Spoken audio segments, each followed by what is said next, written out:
Hey everybody, back by popular demand, we have Tyler Kirages. So we're going to talk about real estate today and what's going on in the market. So let's get started.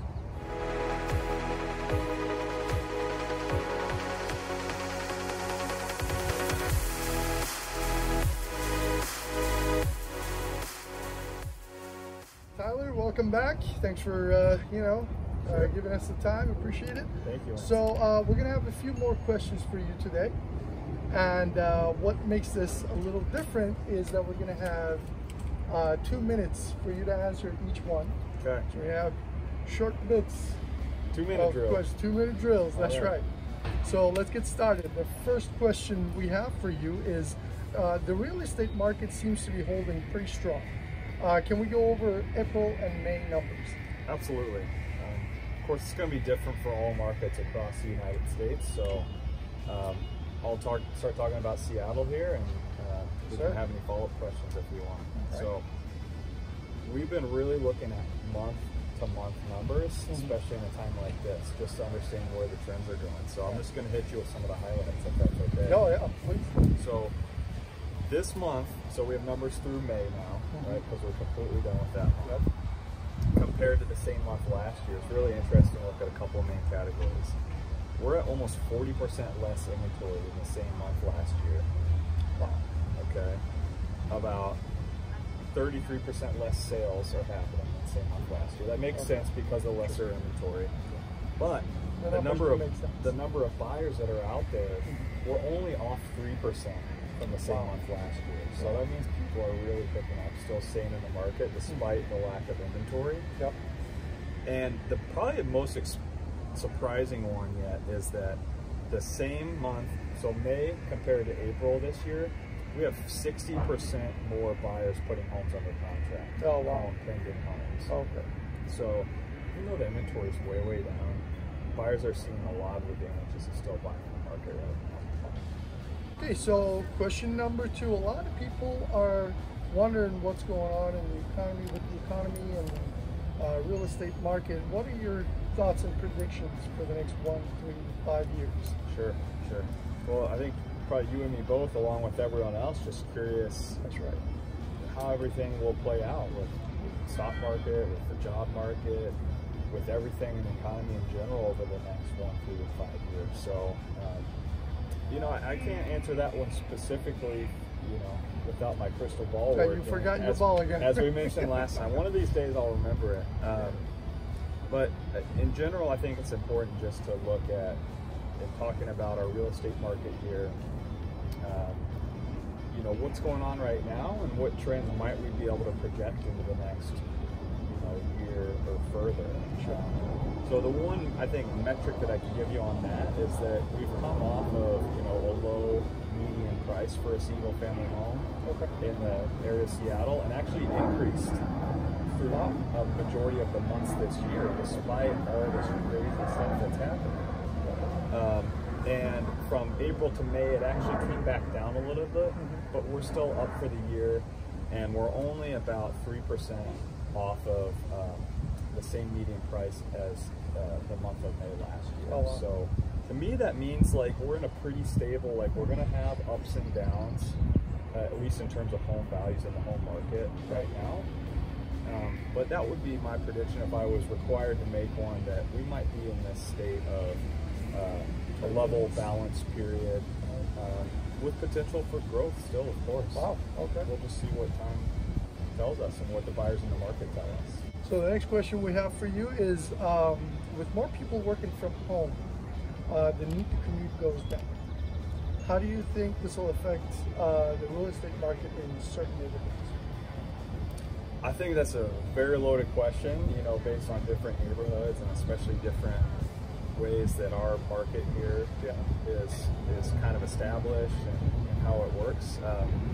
But just maybe to pick a few points to talk about, I think it'll be interesting to see how the condo market play out over time, because it is moving a little bit differently than the single family market right now. It's a little bit slower, it's a little bit softer at the moment. It's still a seller's market in a lot of different ways.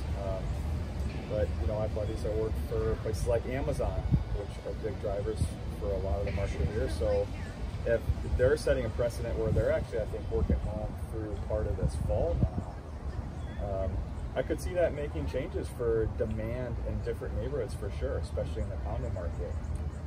In general, I think a place like Seattle is probably going to be, you know, in the long run, mostly unaffected by everything that's different that we're experiencing now once we get things like a vaccine and things that will probably bring us back more to kind of like a stable reality. That would make a big difference, right? Yeah. So another question is with the unemployment numbers rising sky high, have you noticed any changes in the rental and Airbnb markets? Absolutely. I've actually written down a few notes here for the rental market specifically that I think would be good information for this. But firstly, going back to the end of last week, the job report came in and unemployment numbers actually came back down a little bit, which is good. So, you know, that'll change week to week and month to month. But we'll see how that in general moves forward and progresses. But for the rental market here locally, it's really interesting actually. May was a really strong month again for landlords renting their properties, and it's been that way for many years past, and it rang true again this year. A couple of the two main data points that jump out to us are that the price per square foot actually increased again from 2019 May moving into 2020 May. So that's a good sign for a strong rental market, right? So I'm sure you know when in rental properties. And at the same time, the days on market also increase in 4 out of the 5 MLS areas that we look at. So, of course, that's going to reflect a lot of the impact that we're seeing from this COVID pandemic world. But I think it also, the price per square foot metric shows us that we are in a still a strong market. So, the next question would be, with the swift changes in the Airbnb market, are you aware of any of the alternative solutions the Airbnb owners are implementing? And if yes, what are they?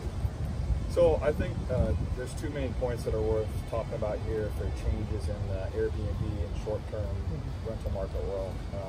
The first is that, you know, I don't know if it's quite described as a requirement from Airbnb to the owners of the properties, or a strong encouragement that the cleaning standards be increased, probably both in what they're doing and maybe the consistency or the frequency of what they're doing. So I believe they're rewarding those people that are complying by those new kind of set of standards. That's personally what I plan to do with my short-term rentals. I think everyone should continue to do that. And then the second thing is the addition of the kind of the month-long rentals that Airbnb has instituted versus just the night-to-night, you know, the nightly rentals like you're used to seeing with them. So it's an interesting transition into that world of, you know, slightly longer term rentals, which I think might actually benefit both the consumer side and the owner side. I'm interested to see how that plays out in the coming months and years. As am I. Absolutely. Would love to see that. Last but not least, how have your clients been handling the new ways of buying and selling their home? And I was actually going to ask this separately, but I think they're related. The other part of this question is, do you think these changes will be permanent? Great questions. So I know we touched a little bit on it last time about different changes for both buyers and sellers in the market. So that's all kind of the same, you know, it's just more willingness and ability to do virtual meetings. You know, maybe our first meeting is on a virtual Zoom call where I can share my screen. We can still talk about the buying process, you know, what the market trends are doing, much like we're doing here. So that's just still in effect for sure. More meetings happen virtually, maybe over the computer, over the phone. The main differences still for sure are, you know, less people going through homes, you know, still needing to schedule specific appointments. Just a lot of the precautions, you know, are still in effect, which is good because it's going to help us get through this pandemic situation that we're in, hopefully a little bit more safely. And then for moving forward, you know, are these changes permanent? I think some changes will be to the effect of, you know, how much we can do virtually with open houses and advertising. It's just adding on to as much as we've already done in that world pre-pandemic. I think some of those things will carry through in terms of efficiency of using technology to help us. And just in general, in terms of the phases and progressions, you know, we're in kind of a phase 1.5 on our way to phase 2. So once we hit phase 2 and beyond, we'll start to see a lot of that, you know, those changes kind of go away with some of those, like, just efficiency improvements, I think, sticking around. That's how I see that progressing. Well, everybody, talented Mr. Kirages. I can't thank you enough for the second time. Really appreciate it. This is great information, very valuable, great information. I really thank you so much. I hope you guys like it. Hope you guys find it valuable. If you do, please subscribe and like the channel. And if you need real estate services, here's Tyler for you. And we'll have his information again at the bottom of the video. Thank you so much. See you next time. Thank you, guys.